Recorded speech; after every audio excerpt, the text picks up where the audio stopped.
Ini tentang akal dan pengetahuan. Ini nanti agak sederhana sebenarnya. Kebenaran bisa diperoleh dengan akal. Dan akal yang paling tinggi levelnya, akal yang berwawasan ruh. Bukan akal yang isinya fisik, jasmani, bukan yang pertimbangan-pertimbangan materi. Dan manusia yang punya wawasan ruh paling tinggi, paling puncak adalah para nabi. Oke.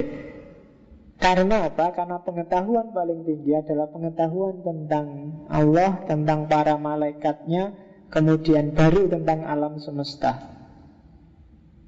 Dan para nabi punya ini semua, plus orang-orang soleh dan para wali.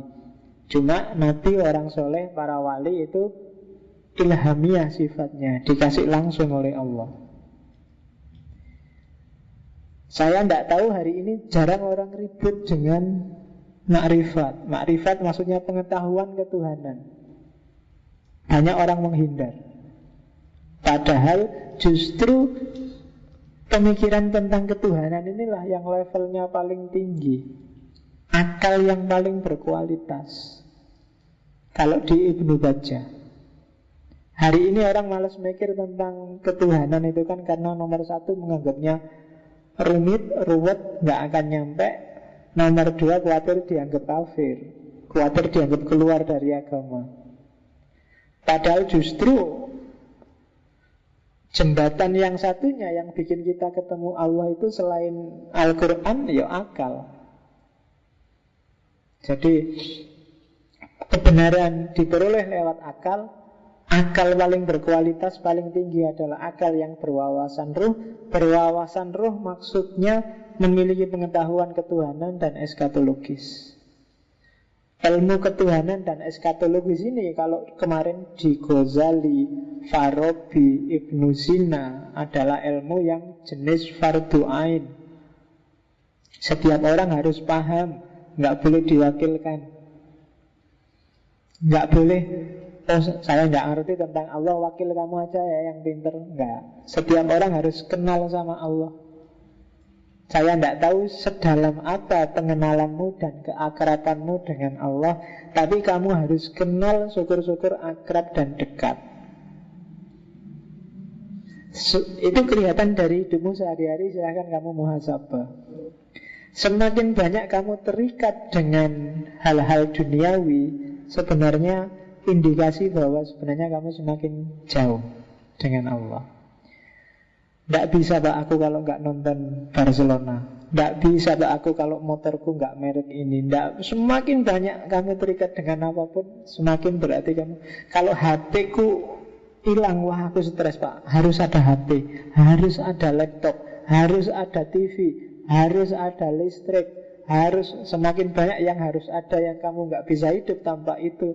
Yang itu bukan Allah, itu menandakan bahwa jalanmu ke Allah semakin panjang. Karena kamu harus melewati itu semua. Dulu baru bisa ketemu Allah. Berarti akal kita belum berwawasan ruh, belum garisnya ke atas. Garisnya masih mendatar, jangan-jangan malah ke bawah. Oke, itu akal dan pengetahuan. Kebenaran dan keyakinan. Ini yang unik dari Ibnu Bajjah. Jadi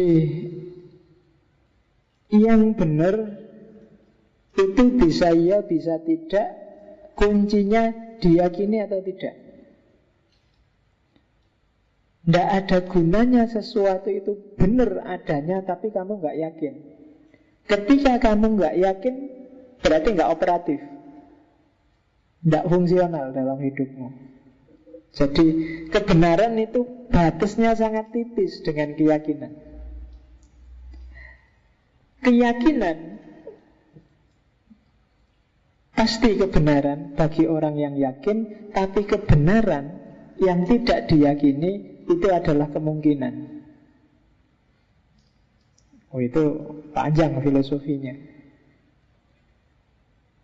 Jadi Banyak hal yang berseliweran di kepalamu. Mungkin kamu ngerti tentang Syiah, ngerti tentang Ahmadiyah, ngerti tentang, tapi karena dia tidak kamu yakini sebagai kebenaran, maka dia bernilai kemungkinan, mungkin benar.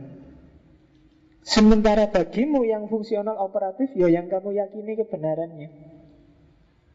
Mungkin Sunni, mungkin NU, mungkin Syafi'i, mungkin Asy'ari, mungkin Muhammadiyah, mungkin apa.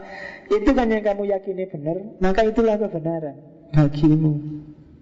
Sementara yang tidak kamu yakini sifatnya mungkin benar. Jadi tidak ada gunanya sesuatu itu sangat benar tapi kamu nggak yakin.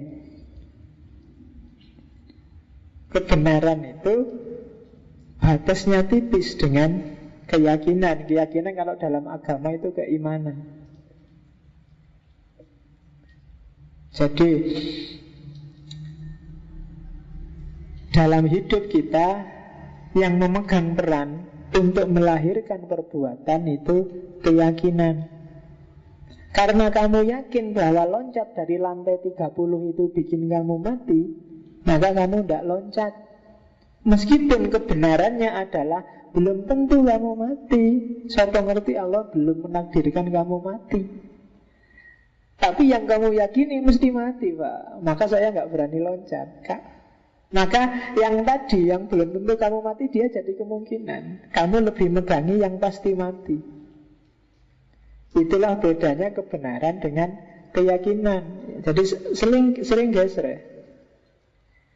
Berarti di level ini apa? Keyakinan itu levelnya lebih tinggi dari kebenaran karena dia lebih operatif fungsional. Apa sih gunanya ada kebenaran? Ya untuk diyakini kan. Ketika dia tidak diyakini berarti dia masih kemungkinan. Itu garis tipis antara kebenaran dan keyakinan. Aslinya kebenarannya kamu itu tidak terlalu cakep, tapi kamu yakin aku itu ganteng, Pak. Loh, yang operatif kan keyakinanmu ini. Kemana-mana kan kamu gaya seolah-olah kamu paling cakep sedunia. Kamu merasa iki cewek-cewek kok ngelirik aku terus ya. Kamu GR luar biasa. Kenapa? Karena kamu yakin kamu cakep. Meskipun kebenarannya adalah kalau kamu ngaca sebenarnya kamu takut. Tapi tidak masalah, wong kamu yakin aku cakep kok. Dan yang operatif kan berarti yang keyakinanmu tadi, bukan kenyataan bahwa sebenarnya kamu nggak terlalu cakep. Itu kan sama. Pacarku, Pak, paling cakep sedunia. Itu kan keyakinanmu bahwa kalau objektif dijajar ya masih jutaan orang yang lebih cakep dari dia. Tapi bagimu kan kamu yakini dia paling cakep. Jadi keyakinan itu menentukan derajat kebenaran. Nah itu Ibnu Bajjah. Makanya tak sebut filsafat itu ya kayak gini nih. Jadi menelusuri hikmah kecil-kecil yang selama ini kita lewat. Kita kadang nggak mikirin sampai ke situ. Kok sempet-sempetnya Ibnu Bajjah mikir sampai ke situ. Dan dia mikirnya ribuan tahun yang lalu, kok ya baru hari ini kita kenal ya. Harusnya kan sejak lama biar kita nggak gampang ngamuan. Oh ternyata urusannya bukan mana yang benar, tapi mana yang diyakini. Jadi kalau ada orang ribut, ini yang benar NU apa Muhammadiyah, ini yang benar A apa B, ini yang benar Sunni apa Syiah. Masalahnya bukan kebenaran, tapi mana yang diyakini. Karena dia meyakini Syiah lebih benar, dia jadi Syiah. Karena kita meyakini Sunni lebih benar, kita jadi Sunni. Urusannya itu. Maka perjuangannya bukan kebenaran A mengalahkan kebenaran B, tapi siapa meyakini apa. Masalahnya di situ.